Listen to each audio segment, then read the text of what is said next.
Ubisoft trusted me for 6 hours alone with their game. They knew what they were getting themselves into, so let me just say this. I had a pretty good time. The game is incredibly polished, and how do I know this? Because I was only able to break it like 4 times total. The combat is very well done, the parkour could be my favorite in the franchise, graphics are stunning, I mean, it was all pretty well done. Except for one tiny thing. The insane historical inaccuracies of one particular portion that should have history buffs fuming out of their nostrils. Ladies and gentlemen, may I direct your attention to Exhibit A, which is also the only exhibit. This is impossible, and there is no world, not even with cat claws attached to those Blundstones, where you can do this. You know how I know this? Because literally a month ago, I fell off my roof putting up Christmas lights. And now you're telling me she's gonna run and throw herself off this building into a haystack without slipping? Bull! So, to prove the impossibility of this, I performed my greatest stunt yet. Now, I just got rid of my last haystack, so instead, for this demonstration, I would be using a pillow. The modern day haystack. I then proceeded to mantle my way up onto the roof I fell off that one fateful evening, but this time to the highest peak for utter, unadulterated, uncompromising historical accuracy by performing that exact scenario and then hurling myself towards a pillow that would break my fall. Unfortunately, not because I didn't want to, I totally would have. Due to like gusts of wind or something, it completely threw off the whole thing. Honestly, it's such a shame. So anyways, this is Assassin's Creed Shadows. Right here, and here, and over here, there's a lot. Honestly, they did not skimp whatsoever. Now this is the Assassin's Creed where, when somebody tells you, Good. Come. Lord Kuroda Kanbei awaits. They have revolutionized the gaming world with autofollow, and you will never guess what this does. It automatically follows a character that the game requires you to follow. And not only that, it follows you into a herd of cats every single time. Now, some cats you can treat normally, but then there are others where you must position yourself just perfect, or else they will guaranteed install Overwatch on your computer. Look at that tiny face.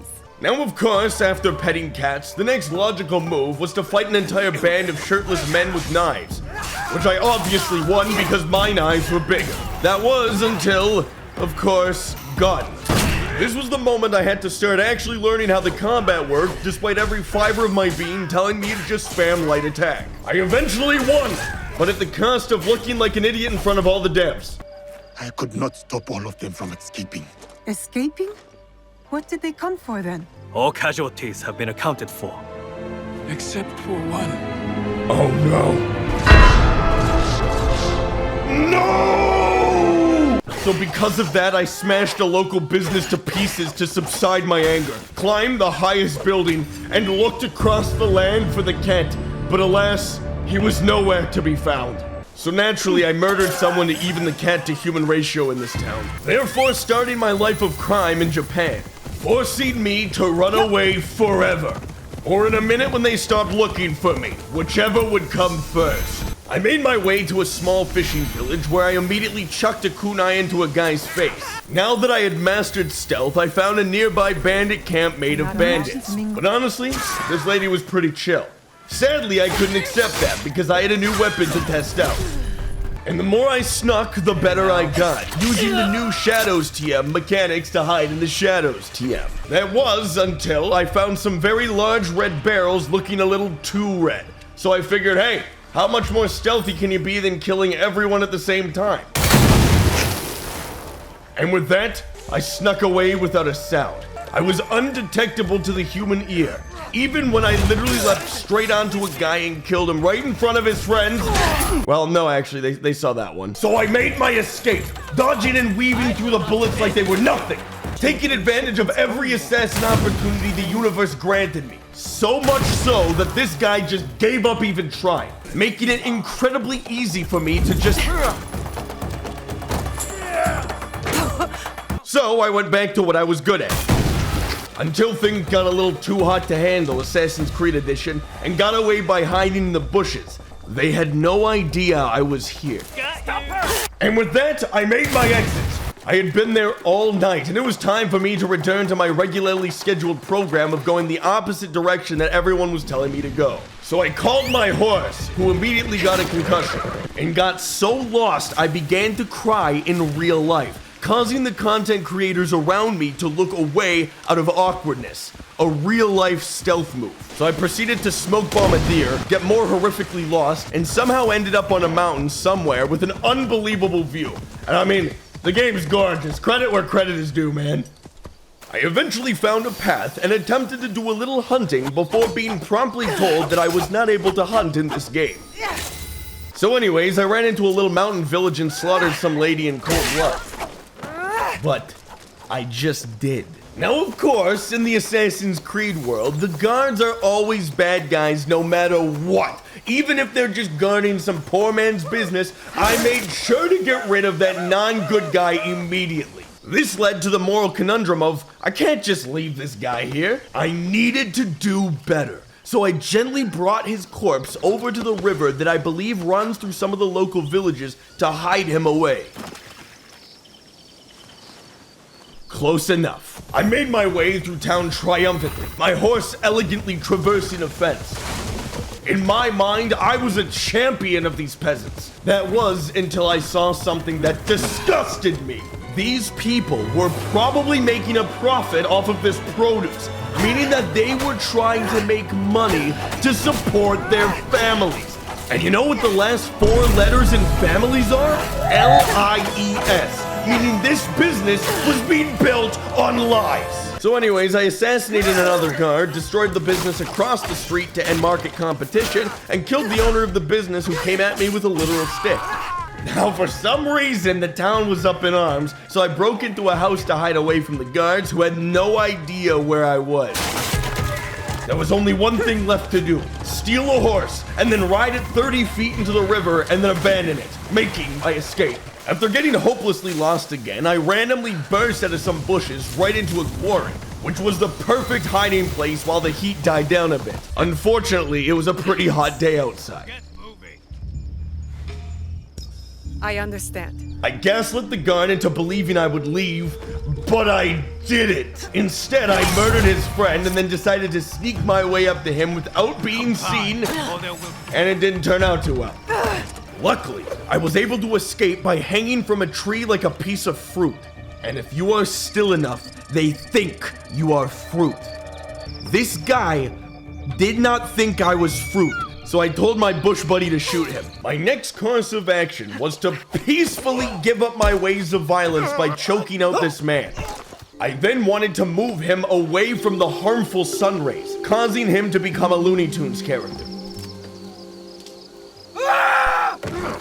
Alright, that was enough peace for one day.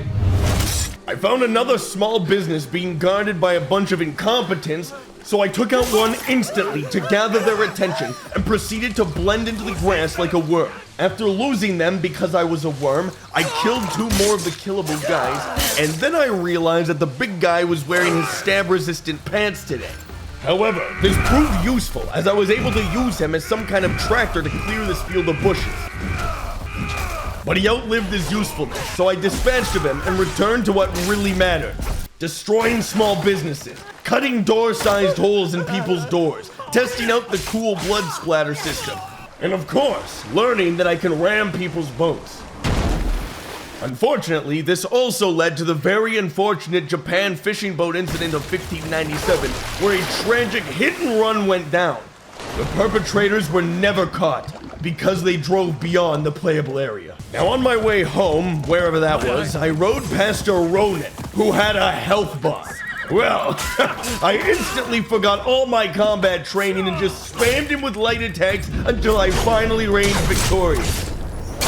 Only 46 left to go. Now, of course, completely unprovoked, I had the opportunity to put my assassin skills to the test in order to blend into my surroundings to escape the pursuing guards. I will mention that they were quite persistent, but using tactics I learned from people with avoidant personalities, I managed to lure one of them to a secluded area and blend into a stone. Those of us professionals in the business call this ancient art getting stoned. So everything was going great until Nawe said, This place is hostile.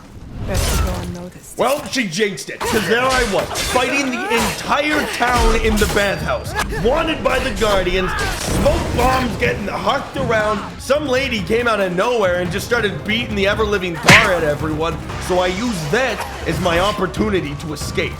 After getting out of that little fiasco, I knew there was only one proper way to leave town, and that's by embracing Spider-Man. But I got shot and had my foot impaled on a bamboo. That was the moment I realized that it was time to swap to player 2, Big Samurai. I knew that I needed to learn about Yasuke's combat style, to understand how to embrace the way of the samurai, an absolute art that flows through...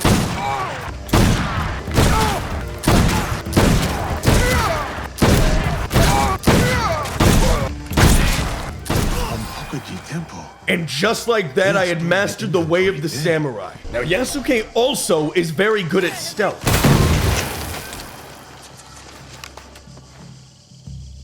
There are certain key tactics you can use in order to gain the upper hand by going in quiet, as it keeps you under the radar. To avoid the guards ringing bells calling more guards in your fight. You can take out enemies instantly. Oh yeah, no, YouTube won't let me show this, so just imagine it in your head. Now here's an Assassin's Creed Shadows fun fact, because I know you're all gonna think it, but then hide your curiosity to blend in with the crowd. No, you cannot kill the dogs in Assassin's Creed Shadows, just their owners. As I explored the world with Yasuke, I came across some kind of woman in nature. The dead are always ready to speak to us. We must be ready to listen in return. You shouldn't be here. Turns out she was an evil woman. So obviously... Now this was the point in the game when I started to realize that maybe Yasuke is just a tad bit too powerful. Regardless, I finally found out where I was supposed to go this entire time and learned that no matter how many foes, no matter how difficult the fight, Yasuke is able to use many powerful tools to gain the advantage over his enemies. Like here, for example, we awkwardly climbed the ladder at the same time. So using the power of manners, I decided to be the bigger man and went back down to him instead.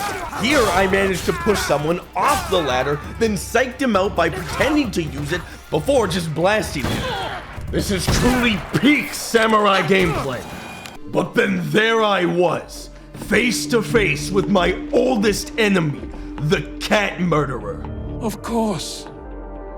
Escape was never an option. After all this time, I knew what had to be done. I don't know.